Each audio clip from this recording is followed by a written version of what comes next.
ओम नमः सिद्धम। जय प्रभु भगवान आत्मा। सभी शुद्धात्माओं को प्रणाम।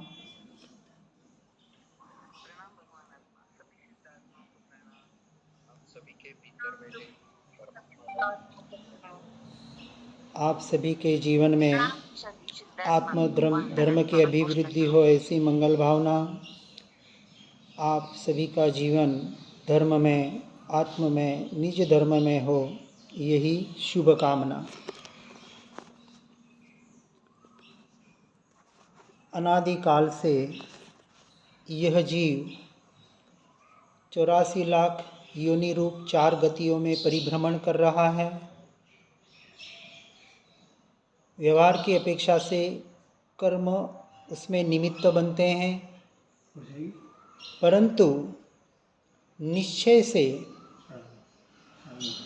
कर्म के कारण नहीं, परंतु अपने स्वयं के भूल के कारण यह जीव संसार में भटक रहा है। क्योंकि कर्म बंधने में आत्मा के जीव के अपने भाव निमित्त बने, मोह राग द्वेष के भाव। आत्मा से मोह राग द्वेष के भाव होते हैं। क्यों होते हैं? क्योंकि जब जीव पर में यानी पुद्गल में मैं मेरा पना करता है, जो वो नहीं है, उसका नहीं है, और उसमें मैं मेरा पना करके निरंतर झूठ बोलता है और पर को अपना मानकर निरंतर चोरी का पाप करता है। जो वस्तु मेरी नहीं है, अर्थात ये शरीर, मन, वचन, काया, घर, स्त्री, पुत्र, परिवार आदि जो आत्मा के नहीं हैं, मेरे नहीं हैं, उसे अपना मानकर चोरी का पाप लगा रहा है, जिसे अपन अनंतानुबंधी कर्म कहते हैं। क्रोध, मान, माया, लोभ रूपी 4 कषाय अनंतानुबंधी, 4 कषाय अप्रत्याख्यानी, 4 कषाय प्रत्याख्यानी और 4 कषाय संज्वलन गुणस्थानक की अपेक्षा से जाते हैं। हमारी विशेष चर्चा चौथे गुणस्थानक अविरत सम्यक दृष्टि में, जो अनादिकाल से जीव का अनंतानुबंधी रूपी कर्म, जिसमें कहते हैं कि मोहनीय कर्म सबसे प्राधान्य है, जिससे हर समय 70 कोड़ाकोड़ी सागरोपम का बंध हो रहा है। अब सबसे पहले हमें इससे बचना है। आश्रव के 5 द्वार बताएं: मिथ्यात्व, अविरति, प्रमाद, कषाय और योग। जब संख्या की अपेक्षा से देखेंगे 5, 9 यानी 99,990, उसमें पहला बताया मिथ्यात्व, उसकी वैल्यू है 90,000। और अनादिकाल से जीव वीरति का काम कर रहा है, यानी अविरत से वीरति में आने का पुरुषार्थ कर रहा है, अप्रमाद से प्रमाद से अप्रमाद में आने का काम कर रहा है, कषाय से अकषाय में आने का काम कर रहा है, और योगों का मन वचन काया के योगों पर काम कर रहा है। अब गुणस्थानक की अपेक्षा से देखेंगे तो पहले चौथे गुणस्थानक में मिथ्यात्व जाना चाहिए। और मिथ्यात्व की परिभाषा जो हम विशेषतः से देखते हैं कि पर में मैं मेरा पने का नाम मिथ्यात्व है। मिथ तत्व, मिथ यानी खोटा, उल्टी मान्यता। जो मैं नहीं, मेरा नहीं, उसमें मैं मेरा पना करके जीव अनादिकाल से संसार में कर्म बंध का कारण बन के अपने आप को ठग रहा है। ये जाता है चौथे गुणस्थानक में। फिर वीरति आती है 5वें 6ठे गुणस्थानक में, अविरतपना वहाँ जाता है। 6ठे से 7वें में, क्योंकि 7वें को अप्रमत्त दशा बताया गुणस्थानक, तो प्रमाद 7वें में जाता है। कषाय 13वें गुणस्थानक में जाती है, अपेक्षा से 10वें के अंत में, क्योंकि 11वें में गया तो सीधा नीचे आता है। और योग 14वें के बाद, अर्थात जब वो जीव सिद्ध बनता है, तब मन वचन काया के योग छूटते हैं। तब तक तीर्थंकरों को भी अभी सशरीरी होने से उनको 4 अघातिया कर्म शेष है, और इसके अनुसार शारीरिक मन वचन काया की क्रिया होती है, उन्हें करनी नहीं पड़ती। अपने छद्मस्त जीव यानी पहले से 12वें गुणस्थानक के जीवों को छद्मस्त जीव कहा, जिन्हें विशेष पुरुषार्थ करके ये क्रियाएं करनी है। अब क्रिया की अपेक्षा से दो क्रिया, एक मन वचन काया पुद्गल की क्रिया और एक जीव की अर्थात आत्मा की क्रिया, इस दो क्रिया को अपन समझने का प्रयास करेंगे। अनादि काल से आत्मा ने इस पुद्गल की मन वचन काया की क्रिया को अपना माना, उस क्रिया में धर्म या अधर्म माना, यानी पाप रूप परिणमन किया तो उसे अधर्म माना, और पुण्य रूप मनोवचन काया के जो परिणाम हुए, क्रियाएं हुई, उसमें धर्म माना, दया दान व्रत जप तप पूजा पाठ आदि। अब धर्म अधर्म की परिभाषा जीव ने यहीं तक सीमित कर ली। जिस व्यवहार से उस तत्व तक पहुंचना था, अब तत्व 9 बताए, जीव अजीव पाप पुण्य आश्रव संवर निजरा बंध और मोक्ष। 6 द्रव्य बताए, जीवास्तिकाय पुद्गलास्तिकाय धर्मास्तिकाय अधर्मास्तिकाय काल और आकाश। इन दोनों को समझने का सार क्या है? इतना ही समझना है, 6 द्रव्य में जीव द्रव्य छोड़ के 5 द्रव्य अजीव है, बराबर। 9 तत्व में जीव अजीव मूल तो 2 तत्व ही है।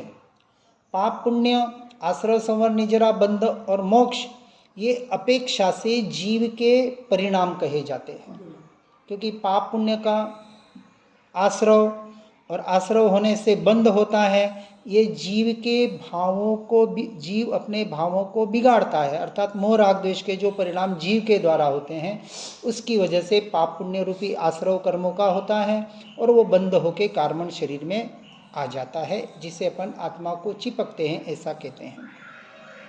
अब धर्म क्षेत्र के लिए, मोक्ष के लिए हम जो क्रियाएं करते हैं उसका नाम है संवर और निर्जरा। यानी जो भी क्रिया करनी है, संवर यानी आते हुए कर्मों को रोकना है, और जो सत्ता में कर्म पड़े हैं उनकी निर्जरा करनी है, जिससे पर्याय में हमें मोक्ष की प्राप्ति होगी। ये पूरी एक साधना जनरल है। अब इस साधना के पीछे जो मूल बात, जीव और अजीव, आज दिन तक जीव ने जीव और अजीव की यथार्थ पहचान नहीं की, और की तो उसका यथार्थ श्रद्धान अर्थात सम्यक दर्शन को प्राप्त नहीं हुआ, जिसे अपन निश्चय सम्यक दर्शन के नाम से पुकारते हैं। सम्यक दर्शन भी एक व्यवहार सम्यक दर्शन और एक निश्चय सम्यक दर्शन। अब यहाँ जीव और अजीव मूल 2 तत्व, तो 6 द्रव्य में 5 द्रव्य अजीव है, लेकिन 9 तत्व में, अजीव तत्व में 6 के 6 द्रव्य आते हैं निज आत्मा को छोड़कर। अपेक्षा बताइए वहां, मुझ आत्मा को छोड़कर जितनी अनंतानंत आत्माएं हैं, चाहे सिद्ध परमात्मा अरहंत की भी आत्माएं हो, जितनी आत्माएं हैं, मुझ आत्मा को छोड़कर मेरे लिए सब पर है, ना, पराई है। यानी जब तक मैं मेरा उपयोग, क्योंकि उपयोग लक्षणम कहा, उपयोग मेरा आत्मा का लक्षण है, और जब तक मेरा उपयोग पर में रहेगा मैं अपने में स्थिर नहीं हो पाऊंगा। तत्वार्थ श्रद्धा, सबसे पहले सम्यक दर्शन की 4 परिभाषा बताने का हम प्रयास करते हैं। सद्देव सद्गुरु सद्धर्म सत्यशास्त्र श्रद्धानम सम्यक दर्शन, क्योंकि देवगुरु शास्त्र का भी यथार्थ श्रद्धान होना बहुत जरूरी है। पहले से पहले कि वीतरागी अरहंत सिद्ध के अलावा किसी को देव परमात्मा भगवान मानकर सिर झुकाना मिथ्यात्व का पोषण है, वो धर्म से दूर है। फिर कहा सद्गुरु, भावलिंगी पंच महाव्रतधारी मुनिराज, निर्ग्रंथ मुनिराज के अलावा किसी को मुनि साधु मानना, ये मिथ्यात्व का पोषण है। और शास्त्र कि अरहंत परमात्मा के द्वारा प्ररूपित प्रथमानुयोग, कर्णानुयोग, चरणानुयोग और द्रव्यानुयोग, जो 4 अनुयोगों में विभाजित किए हैं, उन चारों के चारों का जब तक यथार्थ अभ्यास करके श्रद्धान नहीं करता है, तब तक उसने सतशास्त्र का अभ्यास नहीं किया है, श्रद्धान नहीं किया है। और धर्म, सतधर्म, तो धर्म की परिभाषा बताई, वस्तु सहावो धम्मो, जिस वस्तु का, वस्तु का अर्थ है 6 द्रव्य, जो अपन ने 6 द्रव्य देखे, जीव पुद्गल धर्म अधर्म काल और आकाश, 6 द्रव्य से सारी सृष्टि बनी है, ऐसा अपना जैन दर्शन कहता है। पूरी सृष्टि 6 द्रव्य में समा जाती है। जितना भी इस सृष्टि में जो जो परिणमन हो रहा है सारा इस 6 द्रव्यों में आ जाता है। अब इस 6 द्रव्यों में सभी द्रव्य अपने से अपने में अपने स्वभाव से परिणमित हो रहे हैं, है ना। तो ये 6 द्रव्य कहें या 6 वस्तु कहें, इसलिए आनंदगंज जी ने जो बताया, वस्तु गते जे वस्तु प्रकाशे, जो वस्तु जैसी है वे उस वस्तु को वैसा ही जो प्रकाशित करता है वो धर्म है। आनंद घनम अतवासी रे। तो आनंद घन, ये आनंद घन है क्या? वो उस व्यक्ति विशेष का नाम नहीं था, आत्मा। वो एक स्वभाव है, वो एक स्वरूप है कि आनंद ज्ञान का अनंत चतुष्टय का जो घनपिंड, अनंत गुणों का समूह, घन यानी समूह, ऐसा जो आत्मा है, ऐसा जो मैं हूँ, उसका यथार्थ श्रद्धान जब तक नहीं होता तब तक जीव का नव तत्व का श्रद्धा निश्चय से कहा नहीं जाता। जीव यानी मैं आत्मा, मेरे अलावा मेरे लिए सारे अजीव है, पर है, पराय है, ये निश्चय का कथन। व्यवहार से अपनी अपनी जगह सब योग्य है, अपन श्रद्धान की अपेक्षा से जब चर्चा चलती है। अब मैं आत्मा यहाँ तक पहुँच गए, आत्मा में अनंत गुण है। अब उस अनंत गुणों में मुख्यता से जीव के 6 लक्षण बताए, ज्ञान, दर्शन, चारित्र, सुख, वीर्य और उपयोग, है ना। अपने नव तत्व प्रकरण में भी इसकी चर्चा जीव की चर्चा जीव के इसमें आती है। अब ये जो 6 लक्षण हैं सभी आत्मा के यही लक्षण हैं और मेरे भी यही लक्षण हैं।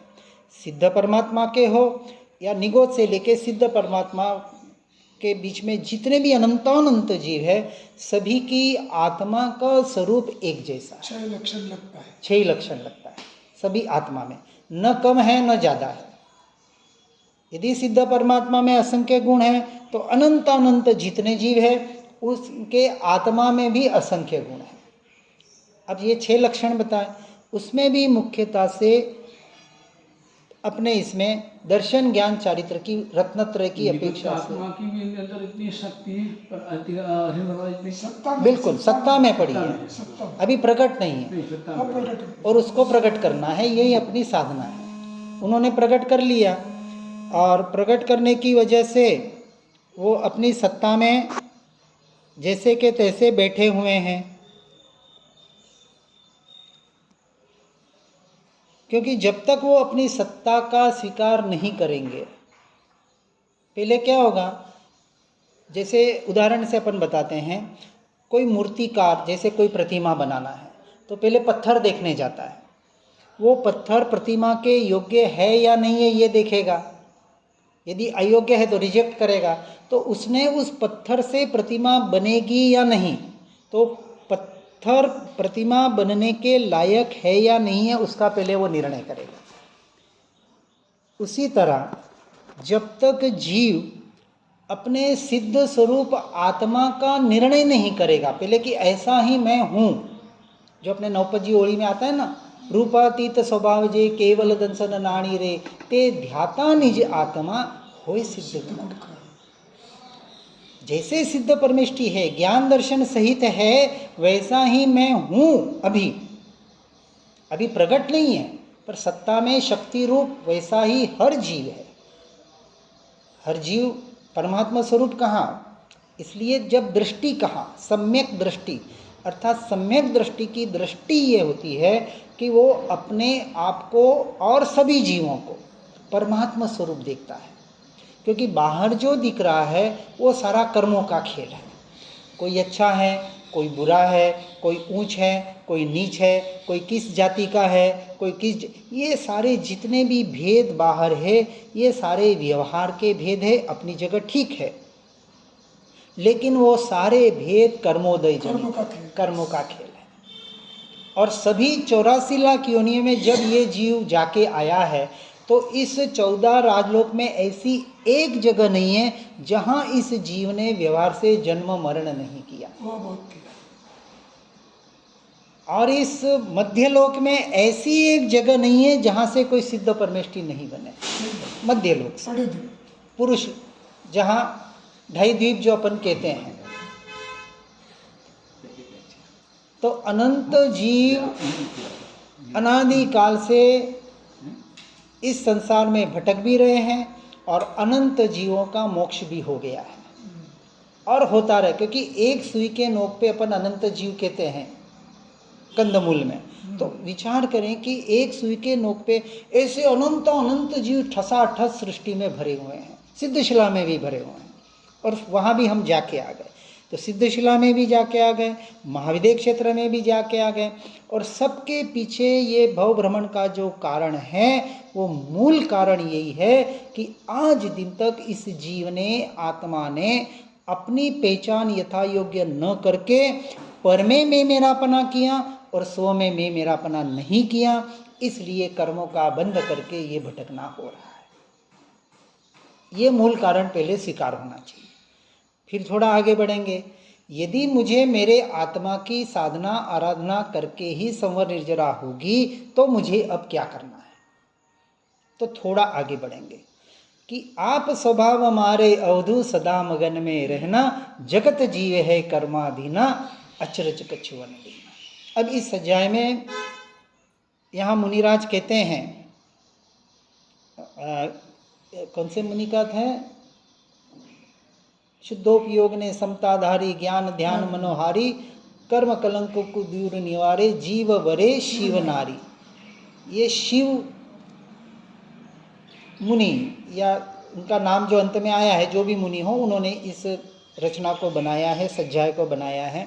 अब इसमें यही बताएगा कि जब तक ज्ञान ध्यान रूपी शुद्धोपयोग में जीव नहीं रहेगा तब तक कर्म रूपी कलंक को दूर नहीं कर सकता।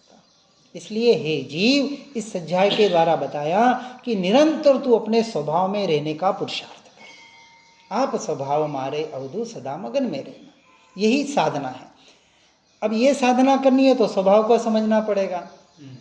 स्वभाव क्या है? हाँ, अब स्वभाव क्या है, तो मैं आत्मा हूँ, मेरे 6 लक्षण हैं, ज्ञान दर्शन चारित्र सुख वीर्य और उपयोग।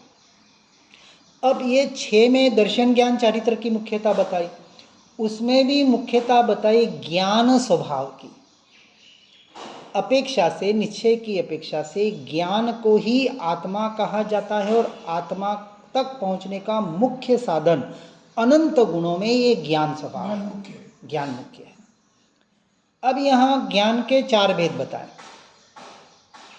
एक, बाहर ये सारे संसार का ज्ञान, पूरा, जिसे पूरे सृष्टि का ज्ञान हो, बाहर का जितना भी ज्ञान करे, जिसे अपने इसमें क्षयक्षम ज्ञान कहा। क्षयक्षम ज्ञान के 3 प्रकार, एक बाहर का यानी टोटल पर का ज्ञान, जिससे उस ज्ञान से धर्म क्षेत्र का अंश मात्र भी कोसों कोसों तक लेना देना नहीं है, कि वो मोदी क्या कर रहा है और कौन से राष्ट्र में क्या हो रहा है और भारत में क्या हो रहा है और किस राज्य में क्या हो रहा है और गांव में क्या हो रहा है, इस सब ये सारे पर परिवार पाप बंध के कारण है। फिर थोड़ा आगे बढ़ेंगे तो एक परिवार, संसार, समाज में कैसे अच्छी तरह से व्यक्तित्व रहा जा सकता है, अपनी पद प्रतिष्ठा अच्छी तरह से बनाने के लिए, उसका अपन ज्ञान बचपन से दिया जाता है, स्कूलों में भी मिलता है, व्यवहार ज्ञान बराबर। ये हुआ थोड़ा सा और आगे वाला ज्ञान। इन दोनों ज्ञान को अशुभ ज्ञान का, मति अज्ञान, हाँ, मति अज्ञान सारा मति श्रुत के द्वारा ही हो रहा है, क्योंकि निगोदिया में मति श्रुत तो आंशिक है ही है, बिना मति श्रुत वाला कोई जीव नहीं है। अब इस बात को यहाँ ये समझना है, ये दोनों ज्ञान, एक तो संसार का ज्ञान, एक तो एक समाज में एक अच्छी तरह से अच्छा व्यक्तित्व में अच्छा कैसे बन सकता हूँ इसका ज्ञान, दोनों अशुभ ज्ञान है, संसार में 100% भटकाने वाले। फिर जीव उससे छूट के धर्म क्षेत्र में प्रवेश करता है। अब जहाँ जहाँ बेसिक यानी जन्म से जिसको जो जो मत, संप्रदाय या धर्म, जैन, हिंदू, मुसलमान आदि, सब में अपने अपने मत है, सबके अपने अपने, उसमें भी सबके संप्रदाय है। तो ये जो परंपरा से जिसको जो मिला और उस परंपरा के गुरु के संपर्क में वो आया और उसने उस संपर्क के द्वारा उस धर्म को अपने जीवन में अपनाकर उस धर्म में जीवन बिताने का प्रयास किया। तो इसका भी वो ज्ञान लेगा कि कोई कहेगा कि मंदिर में जाना है तो उसकी विधि क्या है, पूजा करनी है तो उसकी विधि क्या है, सामायिक प्रतिक्रमण करनी है तो उसकी विधि क्या है। तो ये सारा बाहर का ज्ञान, यानी जो भी कोई धर्म की क्रिया करनी है तो उस क्रिया का वो ज्ञान करेगा, और शुद्ध से शुद्ध यानी जो सच्चे धर्म करना चाहते हैं वो अपनी अपनी भूमिका के अनुसार उसका पालन करने का प्रयास करेंगे। ये हुआ तीसरा ज्ञान। इस 3 ज्ञान तक निश्चय धर्म नहीं है। यहाँ तक मतलब 2 ज्ञान तो अशुभ है, हाँ। अब ये जो तीसरा ज्ञान है धर्म संबंधित, इसे शुभ ज्ञान कहा। इससे आगे और थोड़ा बढ़ेंगे जिसे हम शुद्ध ज्ञान कहते हैं, यानी निश्चय। यहाँ तक व्यवहार है, एक अशुभ व्यवहार, एक शुभ व्यवहार।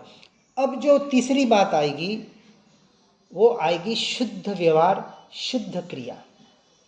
और शुद्ध निश्चय की अपेक्षा से कथन होता है जो सम्यक दर्शन का विषय है। तो पहले देवगुरु शास्त्र का श्रद्धांत तो पहले हो गया था, है ना। अब देवगुरु शास्त्र व्यवहार निश्चय का यथार्थ प्ररूपण कैसे करते हैं इसका वो उसकी जानकारी लेगा, यानी ज्ञान लेगा। और ज्ञान उसी को मिलेगा जिसका उदय होगा, सभी को नहीं मिलेगा। क्योंकि ये जो निश्चय ज्ञान है जिसे हम आत्मज्ञान कहते हैं, अपने स्वरूप का स्वभाव का ज्ञान, ये ज्ञान की बातें पढ़ने सुनने को मिलने के लिए भी पुण्य का उदय चाहिए। हर जगह पुण्य पाप तो काम करेगा ही। तो ये ऐसे पुण्य का यदि उदय होगा तो पुण्य के उदय से ऐसे शुद्ध की यानी आत्मा की तत्व की विशेष निश्चय की बातें सुनने पढ़ने को उसको रुचि आएगी। इसके अलावा सुन के पढ़ के भी रुचि नहीं आएगी। भैया क्या है ये दिन भर आत्मा पात्मा नहीं, निश्चय नहीं है, क्या है स्वभाव नहीं। अब ये क्योंकि ये आगे का जो मार्ग है, देखो वितरागता का रहंत सिद्ध परमात्मा का मार्ग आत्मलक्षी इसलिए बताया। तो आत्मा का स्वभाव, आत्मा कैसा है तो अनाहारी है, अरूपी है, अक्रिय है, अकर्ता है, अभोक्ता है, अपरिणामी है। ये एक आत्मा के लक्षण षटकारक की अपेक्षा से और अलग बताते हैं। षटकारक में तो वो करण संप्रदाय उपादान उसकी अपेक्षा की, आत्मा से आत्मा को आत्मा के द्वारा आत्मा में आत्मा के में से ही लीन होने के लिए जो पुरुषार्थ, वो षटकारक आ गया, वो षटकारक में आया। हाँ, वो मतलब वो आगे की स्टेज है। निश्चय नहीं वालों को फिर उस जैसे बताया ना अपने नौपजी ओड़ी में बताते आत्म ध्याने आत्मा रिद्धि मणे से, जब वो सारा षटकारक उसमें आ गया, अब उसके लिए कोई दूसरी क्रिया नहीं है। उसके लिए एक ही क्रिया है कि आत्मा से आत्मा का ध्यान करके आत्मा में लीन होके अपनी आत्मा का कल्याण करना। एक श्लोक बताओ जी, बोलिए। उपादेयश्च संसारे धर्मो एव सदा बुधई। हाँ, આ સંસારમાં ઉપાધિ યુક્ત કોઈ પણ વસ્તુ હોય તો ધર્મ જ છે। બરાબર। વિભક્ત ઉપાધિ સારે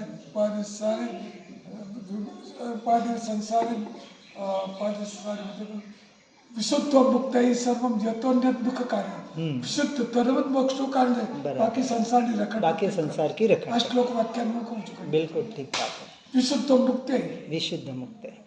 अब यहाँ शुद्ध विशुद्ध कहें या धर्म कहें, इसकी परिभाषा यथार्थ रूप से समझना बहुत जरूरी है।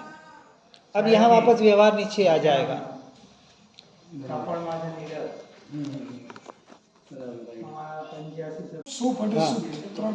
हाँ, अशुभ शुभ और शुद्ध, 3 प्रकार। अब 3 की इसमें अशुभ से तो 100% हटना ही है कि जो पाप में कराने वाला है, नीचे गति में ले जाने वाला है। अब शुभ और शुद्ध की चर्चा चलेगी। एक है पुण्यबंध का कारण जिसे अपन शुभ व्यवहार या शुभ क्रिया कहते हैं, और एक शुद्ध की क्रिया होगी, आत्मा की क्रिया होगी जो मूलतः संवर निर्जरा का कारण बनेगा।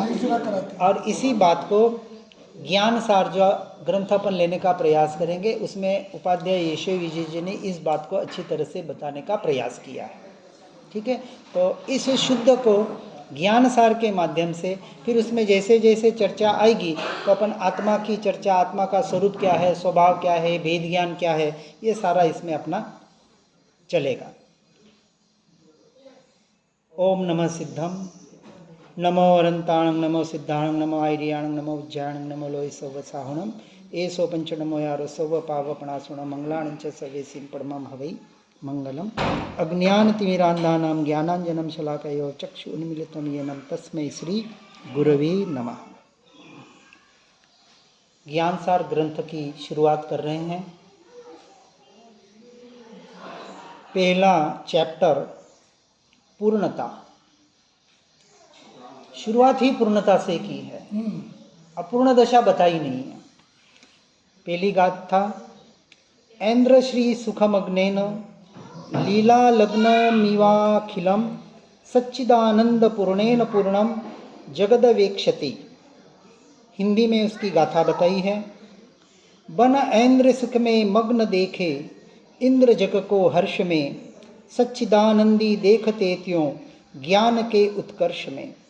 हर चेतना में ज्ञान दर्शन चरण की संपूर्णता, ये वचन है उनके जिन्होंने प्राप्त की श्रुत पूर्णता। अर्थात वितरागी परमात्मा अरहंत सिद्ध, मूलतः तो अरहंत परमात्मा या उनके मार्ग में चलने वाले साधु परमेष्ठी। जिस प्रकार लक्ष्मी सुख में मग्न बना इंद्र समस्त जगत को सुख में मग्न बना देखता है, उसी प्रकार सम्यक ज्ञान दर्शन और चारित्र से पूर्ण ऐसा सच्चिदानंद योगी जगत को दर्शन ज्ञान चारित्र से पूर्ण देखता है। ये पहली गाथा है। अब इस गाथा को थोड़ा हम समझने का प्रयास करेंगे। यहाँ यशोविजय जी महाराज कह रहे हैं कि संसार में जगत के प्राणी लक्ष्मी सुख में मग्न है। यहाँ इंद्र की बात बताई है। इंद्र की लक्ष्मी यानी जो परिपूर्ण, इंद्र का इतना वैभव, इतना साम्राज्य, लेकिन अपन अपेक्षा से देखें कि आज के हमारे सामने जो भी मौजूद है, क्योंकि इंद्र, नरेंद्र, नागेंद्र और मतलब और ऊपर जितने भी देवलोक है अभी हमने देखे नहीं है, सिर्फ पढ़े और सुने हैं, और उस अपेक्षा से जो शास्त्र में बताया है उसका हमने श्रद्धान करने का प्रयास किया है और करना है।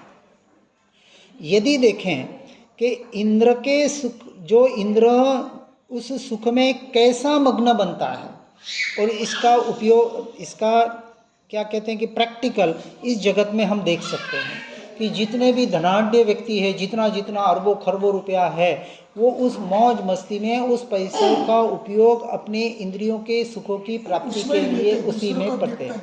हाँ, तो ये हम पढ़ तो सुन रहे हैं, देख रहे हैं आज मोबाइल के माध्यम से, और समस्त जगत को सुख में मग्न बना देखता है। इंद्र की दृष्टि अभी ऐसा है कि जैसा मैं सुख में मग्न हूँ वैसा ही सभी जीव अपने अपने सुख में मग्न है। ऐसी दृष्टि जैसी इंद्र की है उसी प्रकार अब सम्यक दृष्टि की दृष्टि कैसे होती है वो बता रहे हैं पहले ही इसमें, कि जो अपूर्ण दशा में ही पूर्णता को देखता है। अभी हम सब की दशा अपूर्ण है, सभी अपूर्ण है, छद्मस्त जीव है, क्योंकि 12वें गुणस्थानक तक छद्मस्त बताया है। यानी केवल ज्ञान जब तक नहीं होता है तब तक वो जीव पूर्णता को प्राप्त नहीं होता। परंतु केवल ज्ञान आएगा कहाँ से? सत्ता में तो हर जीव के पड़ा हुआ है, सिर्फ उसको प्रकट करना है। लेकिन जो जैसे अपन ने बताया कि पत्थर में मूर्तिकार मूर्ति को देखता है, फिर बड़ी चीनी हथौड़ी लेकर अप्रयोजनभूत पत्थर को हटाता है, फिर छोटी छोटी चीनी ले लेकर उसके अंग आदि बनाकर एक प्रतिमा को रूप देता है। उसी तरह अभी अपूर्ण दशा में जिसने अपने पूर्ण दशा को देख लिया, पहले वो उसका श्रद्धान करेगा कि ऐसा ही परिपूर्ण तत्व मैं हूँ, परमात्मा समान, परंतु अभी पर्याय में अपूर्णता है, अशुद्धता है। अब वो क्या करेगा? उस अशुद्धता को पर्याय में निकालने का प्रयास करेगा। जैसे उस मूर्तिकार ने, प्रतिमा वाले ने बड़े चीनी हथौड़ी लेके, तो अब बड़ी चीनी हथौड़ी यानी क्या? बाहर का व्यवहार, बाहर का जितना अशुभ व्यवहार है जो अपन ने देखा था, दोनों पाप रूपी और पुण्य रूपी, उस अशुभ व्यवहार को धीरे धीरे भूमिका के अनुसार हटाएगा। पहले संसार से पापों से छूटेगा, फिर संसार की क्रियाओं से छूटेगा और शुभ में आएगा, और शुभ के साथ शुद्ध का लक्ष्य करने का प्रयास करेगा। पूर्णता के लक्ष्य से की हुई शुरुआत ही पूर्णता तक पहुंचा सकती है। तो पहले लक्ष्य बनाना पड़ेगा। लक्ष्य अपूर्ण है तो अपूर्णता तक ही पहुंचेगा, पूर्णता को कभी प्राप्त नहीं हो पाएगा। इसलिए देखो, बहुत गहराई से देखेंगे, पहला ही गाथा, पहला ही चैप्टर, पहला ही अधिकार पूर्णता का लिया, कि जैसे अरहंत सिद्ध परमात्मा ने अपनी पर्याय में अपनी पूर्णता को प्रकट कर लिया, उनके प्रकट है, और अपन छद्मस्थ जीवों के अप्रकट है, वैसी ही पूर्णता मुझे मेरी पर्याय में प्रकट करनी है। ये होगा लक्ष्य किसका? साधक का, मोक्ष मार्गी का, आत्मलक्ष्य वाले। नहीं, आत्मलक्ष्य मतलब पहले अपन जनरल बात करेंगे कि जैसी पूर्णता उन्होंने प्रकट की पर्याय में, निश्चय से तो हर जीव पूर्ण ही है, सिद्ध समान ही है, लेकिन पर्याय में अधूरापन है। और सारा काम जो पुरुषार्थ शब्द आता है वो भी वीर्य गुण की पर्याय है, और सारा काम अपने को पर्याय में करना है। अपेक्षा से उस पर्याय को अवस्था या व्यवहार, निश्चय के लक्ष्य वाला व्यवहार कहा जाता है। जो सवासो गाथा में बात आई थी ना, कि निश्चय दृष्टि हृदय राखी पाले जे व्यवहार, और निश्चय दृष्टि का अर्थ है आत्मदृष्टि, स्वभाव दृष्टि। आत्मलक्षी दृष्टि रखकर जो व्यवहार करता है तो उसका व्यवहार क्या होगा कि जिस व्यवहार से उसकी दृष्टि, उसका उपयोग अपनी आत्मा की तरफ, स्वभाव की तरफ, पूर्णता की तरफ जाए, ऐसा ही व्यवहार वो करेगा। इसके अलावा दूसरा कोई व्यवहार वो नहीं करेगा, आत्मलक्षी वाला। ठीक है, अब अपन निश्चय व्यवहार को समझने का प्रयास कर रहे हैं। व्यवहार वाला व्यवहार और निश्चय वाला व्यवहार, दो व्यवहार हो गए। व्यवहार वाला व्यवहार कौन सा? कि जो धर्म के अपने मत, संप्रदाय, परंपरा के आधार पर हमने पूजा पाठ, सामायिक प्रतिक्रमण, यात्रा आदि की जो व्यवहार हमने समझा था, वो व्यवहार का व्यवहार, यानी जो एक संप्रदाय समुदाय का जो एक जनरल चल रहा है। अब जिसने निश्चय की बात सुनी, जो जिसे अपने निश्चय का अर्थात अपनी आत्मा का यथार्थ लक्ष्य करना है, अब उसका व्यवहार निश्चय के लक्ष्य वाला व्यवहार होगा। और ये यशोई जी ने सवासो गाथा में बताया कि ऐसी निश्चय दृष्टि हृदय धरी पाळे जे व्यवहार, पुण्यवंत ते पामशे भव समुद्र नो पार। यदि भव समुद्र से पार होना है और ऐसा पुण्यवंत जीव है, यानी जिसे अपन भव्य जीव कहते हैं, वो क्या करेगा? निश्चय के लक्ष्य वाला व्यवहार करेगा। और यही बात यहाँ ज्ञानसार जी के पहले ही गाथा में बताई कि सम्यक ज्ञान, दर्शन और चारित्र से पूर्ण ऐसा सच्चिदानंद योगी जगत को भी दर्शन, ज्ञान, चरित्र से पूर्ण देखता है। अब ये सम्यक दृष्टि का लक्षण बताया पहला ही। सम्यक दृष्टि का लक्षण क्या? जो चौथे गुणस्थानक में अविरत सम्यक दृष्टि की परिभाषा अपन करते हैं। अभी विरति की कोई चर्चा नहीं है पहले, क्योंकि पहले सम्यक दर्शन की प्राप्ति होगी, आत्मानुभूति होगी। अपना आत्मा का लक्ष्य होने के बाद उसकी प्राप्ति के लिए अब जो वो प्रयास करेगा, अब वो क्या करेगा? जिसने अपनी आत्मा को परिपूर्ण शुद्ध परमात्मा स्वरूप ज्ञान दर्शन में स्वीकार किया है, वो जगत के सारे जीवों को, सारी आत्माओं को उस दृष्टि से ही देखेगा। कल देखने का। हाँ, कब देखेगा? जब दृष्टि आत्मा पर नहीं होगी तब। उसका अभ्यास, उसका लक्ष्य एक ही होगा, आत्मरमणता। लेकिन देखो, अभी अपन छद्मस्थ जीव है तो 24 घंटे तो आत्मा में रह नहीं पाएंगे। 24 घंटे तो आत्मा में अनंत परमात्मा केवल ज्ञानी ही रह सकते हैं। सिद्ध तो रहते ही, मतलब उनके दोनों परमेष्ठी। उसके पहले हमें उसकी साधना करनी है। अब साधना करनी क्या है कि अब निरंतर मैं अपने स्वरूप और स्वभाव में ही रहूं। जो मेरा रत्नत्रय में स्वभाव है, मेरा स्वरूप है, उसी में अनंत काल के लिए लीन होने का मैं पुरुषार्थ करूं। ये हुआ उस जीव का लक्ष्य, पूर्णता का लक्ष्य। अब ऐसा जीव जब बाहर आएगा तो व्यवहार में होगा, आहार विहार निहार की क्रिया होगी, श्रावक होगा तो श्रावक की क्रिया होगी, गृहस्थ होगा तो गृहस्थ की क्रिया होगी। तो चौथा पांचवा छठे गुण स्थान अपनी अपनी भूमिका के अनुसार। अब वहाँ वो क्या करेगा कि चौथा गुण स्थान वर्ती की अपन बात करते हैं अभी, अविरत सम्यक दृष्टि। अभी वो पूरा संसारी है, उसका घर परिवार है, व्यापार कर रहा है, नौकरी कर रहा है, सब कर रहा है।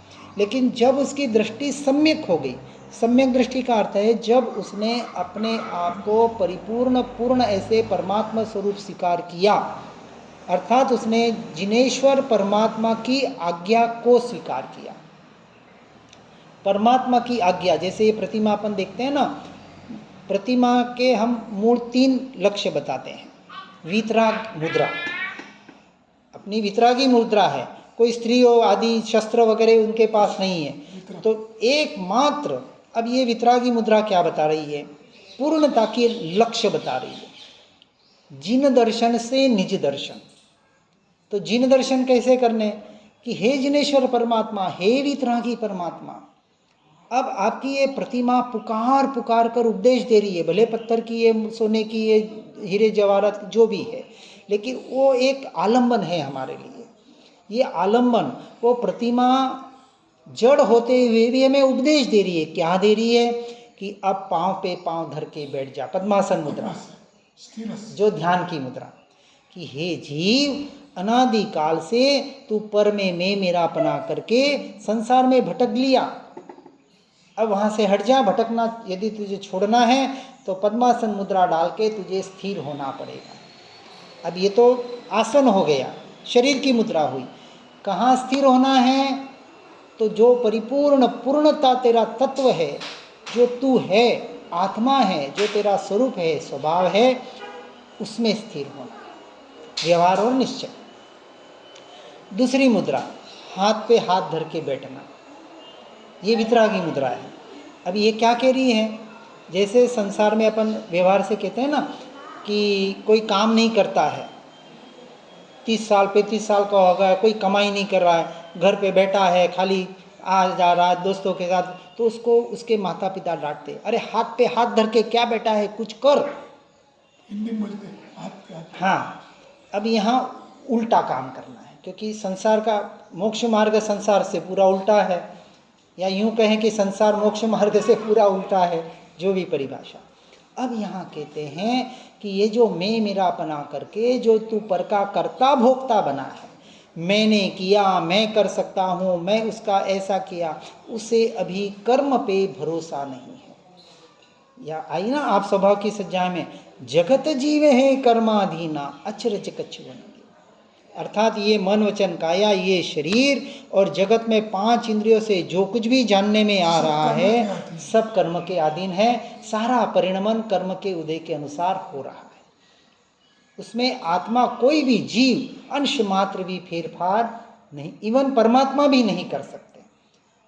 महावीर स्वामी को कहा कि एक क्षण, एक समय आपका ये आयुष्य कर्म आगे बढ़ा दो, लेकिन उन्होंने कहा मेरे हाथ में नहीं है। अब ये पंचम काल, ऐसा हुंडा अवसर काल आना है, वो तो आना ही है, कोई उसे टाल नहीं सकता। तो जो कुछ भी हो रहा है कर्माधीन है। वहाँ से दृष्टि हटाकर जो दृष्टि अपने स्वरूप में करनी है, अर्थात जो कर्तापना भोक्तापना बाहर है, ये कहा कि अब हाथ पे हाथ धर के बैठ जा। और तीसरी बात, नासाग्र दृष्टि, ध्यान की मुद्रा। अपन जो 4 हाथ जमीन देख के चलने की बात करते हैं ना, वो नासाग्र दृष्टि, ध्यान की मुद्रा है। व्यवहार की अपेक्षा से अपन जैना कहते हैं उसको। वहाँ 2 प्रकार की जैना है वास्तविक उपयोग का, जो अपन कायोत्सर्ग करते हैं ना, अब 2 प्रकार का उपयोग वहाँ काम करता है। नासाग्र दृष्टि ध्यान की मुद्रा, अर्थात 4 हाथ जमीन देख के चलते हुए करना क्या था? 2 काम करने थे। अब बहुत जने करते हैं, ऐसी बात नहीं है कि नहीं करते हैं, परंतु अशुभ से हटकर शुभ तक पहुँचते हैं, शुद्ध तक नहीं पहुँच पाते। अपना लक्ष्य है शुद्ध तक, यानी अपने स्वभाव तक पहुँचने का। अब यहाँ 3 बात होगी। 4 हाथ जमीन देख के चल रहा है, कौन चल रहा है? शरीर चल रहा है। चला कौन रहा है? कर्म का उदय चला रहा है। आँख देख रही है, पाँव से चलना हो रहा है। अब यहाँ थोड़ा अपन व्यवहार निश्चय को समझने का प्रयास करेंगे, फिर इसका आगे अपन खुलासा करते जाएंगे। आंख देख रही है, पाँव से चल रहा है, कोई जीव आ गया और उसने बचा दिया, ठीक है। हमने उस बचाने को धर्म मान लिया, जैना को। व्यवहार से ओके, बिल्कुल होनी चाहिए, लेकिन वहाँ निश्चय जैना रह जाती है। देखो बहुत से अपने साधक होते हैं, मुनि भगवान भी महात्मा होते हैं, चलते चलते कोई जाप स्मरण और किसी पाठ करते करते चलते हैं। मना किया नहीं करना। नहीं, यहाँ दो बात बताने का प्रयास कर रहे हैं, यानी शुभ में दो बात ऐसे होगी, हम तीसरी शुद्ध तक पहुँचने का यहाँ प्रयास करेंगे।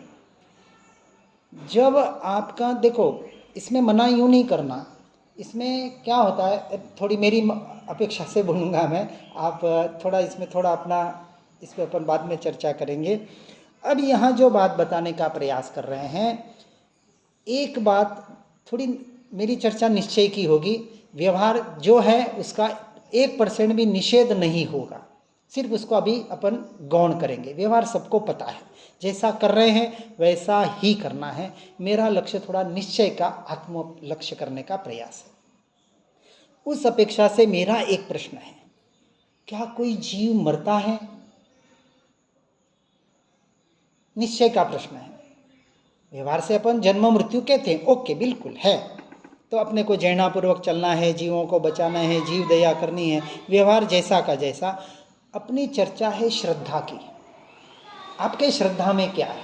सम्यक दर्शन विषय श्रद्धान का है, तो श्रद्धा की अपेक्षा से, निश्चय की अपेक्षा से मेरा प्रश्न है, क्या कोई जीव मरता है क्या? यूनिवर्सल मरता है। हाँ बराबर ना, सही मरता है। क्या किसी जीव का जन्म है क्या? जन्म भी नहीं। अब निश्चय की अपेक्षा से जीव यानी आत्मा, आत्मा का न जन्म है न मरण है। आत्मा अनादि काल से था, अभी भी है और अनंत काल तक जैसा का तैसा रहने वाला है। इसलिए जब हम निश्चय की अपेक्षा से, श्रद्धान की अपेक्षा से देखते हैं, तो श्रद्धान में उस सम्यक दृष्टि की ये होता है, वो भी 4 हाथ जमीन देख के चलेगा, जीवों को बचाएगा, लेकिन श्रद्धान में क्या है कि जीव मरना या बचना मेरे हाथ में है या उसके आयुष्य कर्म के उदय से है। अब श्रद्धान का विषय बता रहा हूँ, सम्यक दर्शन की अपेक्षा से। कोई भी जीव जन्मता है, मरता है, उसके पीछे कारण क्या है? कर्म का उदय। मृत्यु का कारण क्या है? आयुष्य कर्म का पूरा होना। और जिस क्षण जिस जीव का आयुष्य कर्म पूरा होना है और जैसा उसका निमित्त मिलना है, वैसा ही निमित्त मिलेगा और उसके आयु क्षण हरण हो जाएंगे। इस संसार में देखो, सम्यक दृष्टि की श्रद्धा क्या होती है? कोई भी वस्तु अचानक आश्चर्यकारक नहीं होती, क्योंकि जब हम कहते हैं कि जब आयुष्य कर्म का बंध एक बार होता है, बराबर ना, 1/3 या उसके 1/3 या उसके 1/3, जो आयुष्य जितना भी जिसका है, अपने को पता नहीं है आयुष्य कितना है, पर जो शास्त्रों में वो बात बताई है, 3 बार बताई है। अब ये जो उसकी आयुष्य की भूमिका, जैसे अपन अपनी बात करें अब कि पूर्व भर में इस भाव का आयुष्य अपना फिक्स हो गया था कि इसको 60, 70, 80 साल जितना भी जीना है। अब जितना जीना है उस 80 साल के आयुष्य में जो जो कर्म उसके उदय में आने हैं, पूर्व के संचित कर्म बंधे हुए हैं, वो भी क्रमबद्ध सारा जैसा जैसा उसका उदय होना है वो चलता रहे, उसे कर्मधारा कहा। ये कर्मधारा पुद्गल की चल रही है। तो आयुष्य का रहना, किसका आयुष्य, कोई गर्भ में भी मर जाता है, कोई 5 साल का मरता है, कोई 20 साल का, कोई 40 का, 60 का, 80 का, 100 का, 125 का। यहाँ भी अब यूँ तो अपन देखें तो 84 लाख पूर्व का आयुष्य सिमंदर स्वामी का है, तो वहाँ जनरल सबका आयुष्य लाखों पूर्व वर्षों में ही है। तो जहाँ जहाँ क्षेत्र की अपेक्षा से जिसका जो आयुष्य है, जिसका जितना आयुष्य है, जब महावीर स्वामी एक समय अपने आयुष्य का आगे पीछे नहीं कर सके, तो इस संसार में किस जीव की ताकत है कि इस आयुष्य कर्म को आगे पीछे कर सके? किसी की ताकत नहीं है। तो अब सम्यक दृष्टि के शतधान में क्या होगा, इस शरीर का आयुष्य व्यवहार से अपन 10 प्राण कहते हैं, 5 इंद्रिय, मन वचन काया के योग, श्वासोश्वास और आयुष्य, ये 10 प्राण बताए हैं शरीर के, पुद्गल के, बराबर ना, अपने जैन शास्त्र में ये इसका उल्लेख आता है। ये सारे 10 प्राण किसके हैं, शरीर के पुद्गल के, पुद्गल के। हाँ, शरीर कहो या पुद्गल कहो। अब ये जो पुद्गल के 10 प्राण हैं, इसका परिणमन इसकी तत्समय की योग्यता से क्रमबद्ध पर्याय में, यानी जो पूर्व में आयुष्य कर्म पूरा था उसके अनुसार ऑटोमेटिक हो रहा है, लेकिन जीव उसे बदलने का प्रयास कर रहा है। ये जो होता है ना, देखो कोई डॉक्टर के पास जाता है, बड़े से बड़ा रोग हो तो भी बहुत जल्द शांत हो सकता है, और किसी के छोटे से छोटा रोग भी बहुत साल से ये हमें रोग है, ये जा ही नहीं रहा। अब ये अपन असाता वेदनी का उदय कहते हैं, साता असाता, ये सारे कर्म के उदय के परिणाम हैं। इस शरीर ये सारा पूरा कर्म के आधार पर चल रहा है, उसमें आत्मा का, जीव का कोई लेना देना नहीं है, फिर भी जीव उस शरीर में, उस शरीर से जुड़े संयोग संबंधों में मैं मेरापना करके निरंतर नए कर्मों का बंध कर रहा है। अब कर्म बंध से छूटना है तो क्या करना, तो बस उससे उल्टी क्रिया करो कि जो तू नहीं है, तेरा नहीं है, उसमें मैं मेरापना छोड़ के जो तू है, तेरा है, उसमें मैं मेरापना कर ले। ये जो बात चली पूर्णता के लक्ष्य से, सम्यक ज्ञान दर्शन और चारित्र से पूर्ण ऐसा सच्चिदानंद योगी साधक आराधक अपने भूमिका के अनुसार, चौथे में श्रद्धान होगा, 5वें में देशवृत्ति के आधार पर बाहर से छूटेगा और अंतर्दृष्टि की स्थिरता का पुरुषार्थ करेगा, 6ठे में सर्वसंग परित्याग, यानी बाहर से टोटल छूट के एकांत में जाके निरंतर 6ठे 7वें गुणस्थानक में जाने का। जो महाराज स्तवन अच्छा लिखा है, हाँ, सर्वसंग परित्याग करा कर अलख धून मचाई सखी रे आज आनंद की घड़िया। ये आनंद की घड़ी आई कि सर्वसंग परित्याग करके, सर्व से दृष्टि को हटाकर, सर्वसंग में 5 चीजों का त्याग करना पड़ता है। हाँ, शरीर का 500, शरीर का, संसार का, संबंधों का, शासन का, संघ का, बिल्कुल ये सब छूट जाएगा। बिल्कुल परफेक्ट बात बताई आपने। इसलिए सर्वसंग परित्याग का अर्थ ये 500 कि पहले तो पर से, संसार से तो हट गया, अब यहाँ आया यानी शुभ में आया, तो शुभ में आके धीरे धीरे इसमें भी जो मेरा गुरु शिष्यपना या ये जो परंपरा है, अब धीरे धीरे वहाँ से भी छूटते छूटते सर्वसंग परित्याग, ये आनंद के त्याग करें, जंगल में से। बस जंगल में चले गए। ये योगी की साधना। अब उसे एक ही लक्ष्य, क्योंकि सबसे संग तो छूट गया, अब असंग के साथ संग करना, आत्मा के साथ, स्वरूप के साथ, स्वभाव के साथ। शांति से हाँ, हाँ, 24 साल गुफा में मांडोली वाले, बोल दे। बिल्कुल। बुद्धि सागर सूरी जी की बात करें तो बड़े बड़े अच्छे आचार्य होके गए हैं।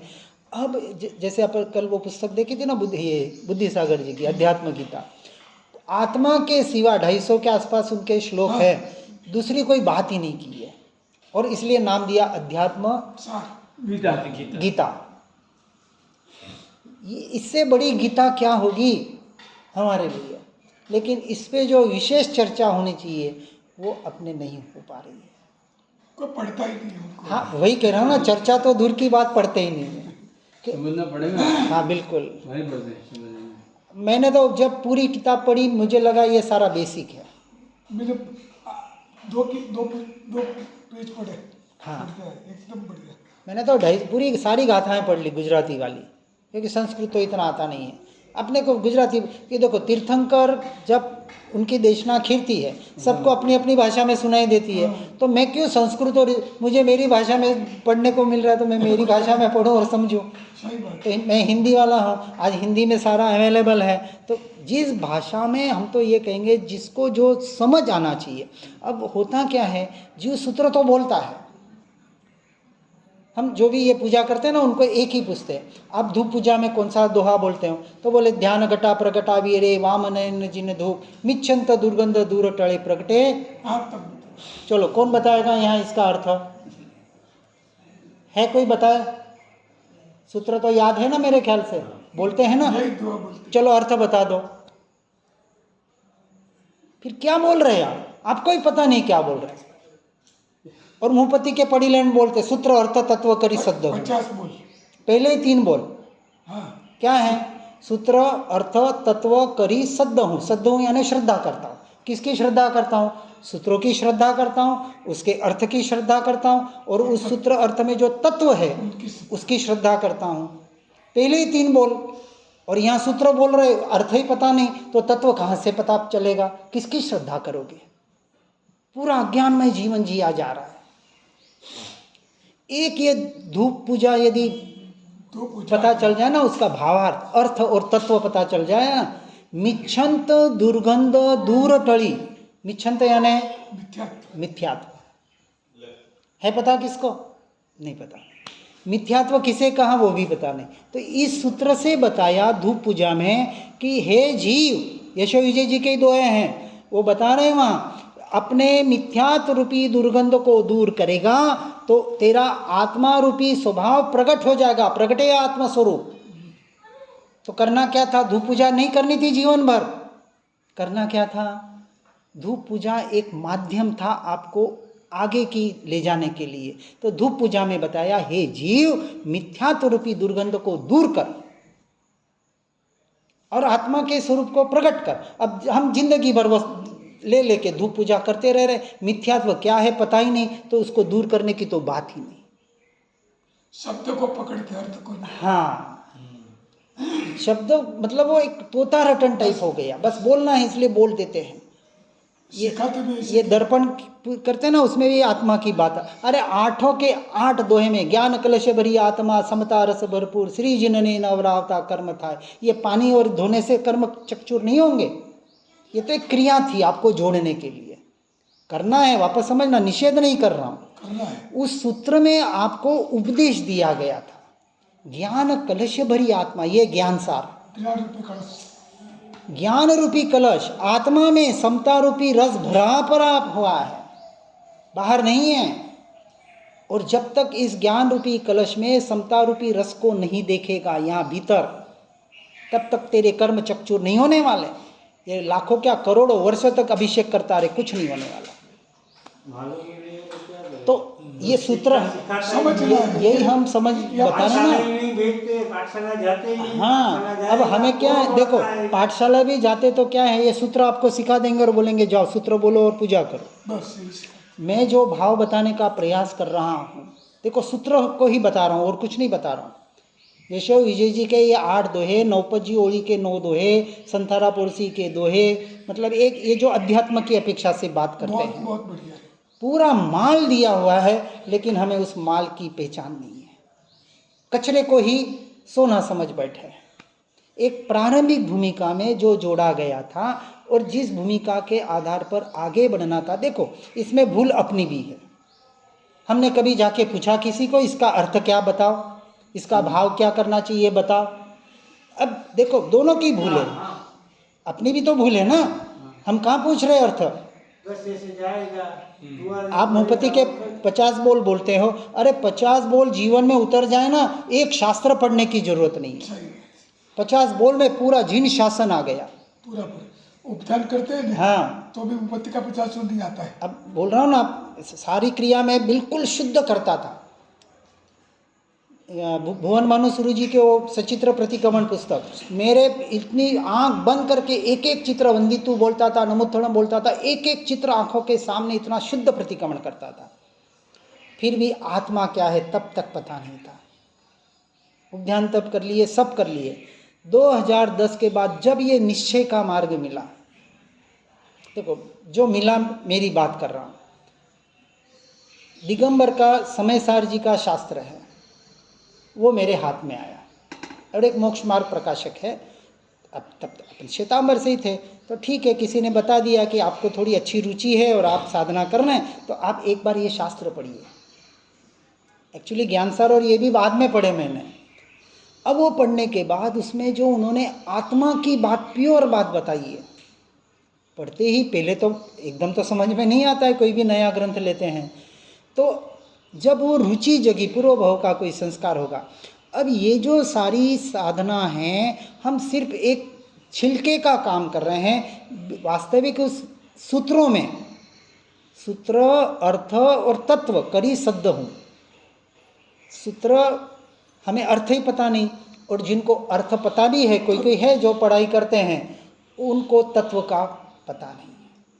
अब यहाँ ज्ञान सार में उपाध्याय ईश्वरी जी इसी की बात करने का प्रयास करते हैं कि जो सच्चिदानंद योगी अपनी आत्मा की साधना आराधना करता है, वो सच्चिदानंद योगी जगत को दर्शन ज्ञान चारित्र से पूर्ण अर्थात आत्म रूप देखता है।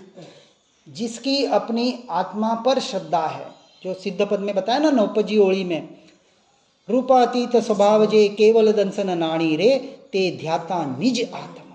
जो अपने आत्मा को सिद्ध स्वरूप अनुभव करता है, स्वीकार करता है, वो सभी जीवों को सिद्ध सम परमात्मा सम देखता है। और ऐसी जिसकी स्व पर की दृष्टि है, इस दृष्टि का नाम है सम्यक दृष्टि। और ये दृष्टि चौथे गुणस्थानक में आती है, जो श्रेणिक महाराजा के आई थी। शायिक समकित पाया, अविरती थे, कोई पचकांड नहीं, कोई सामायिक नहीं, कुछ भी नहीं, लेकिन दृष्टि को सम्यक कर लिया। अब कोई कहेंगे कि महावीर स्वामी मिले थे, अरे महावीर स्वामी तो लाखों को मिले थे और आज भी मिल रहे हैं। कितनी की दृष्टि सम्यक हुई? उस जीव की योग्यता थी, उस जीव ने उस तत्व को, उसके मर्म को, धर्म के मर्म को स्वीकार किया, श्रद्धान किया, स्व पर का यथार्थ निर्णय किया और अपने दृष्टि को सम्यक बनाया। हमें भी अपनी दृष्टि को सम्यक बनाकर इस मोक्ष मार्ग में, सच्चिदानंद ऐसे आत्मा के मार्ग में आगे बढ़ने का यथार्थ प्रयास और पुरुषार्थ करना है। इसी भावना के साथ जिनाज्ञा विरुद्ध कुछ भी कहने में आया हो तो मिच्छामि दुक्कड़म। ओम नमः सिद्धम। सर्वमंगलमांगल्यं सर्वकल्याणकारणं प्रदानं सर्वधर्माणां नम देते साधुमय भगवान। जिन वाणी के ज्ञान से हो सम्यक श्रद्धान, हो चारित्र महान पाऊं पद निर्माण। निज निधि निज में बताई, यह अनंत उपकार है। उसके लिए जिन वाणी माँ को वंदना शतवार है, वंदना शतवार है, वंदना शतवार है। ओम नमः।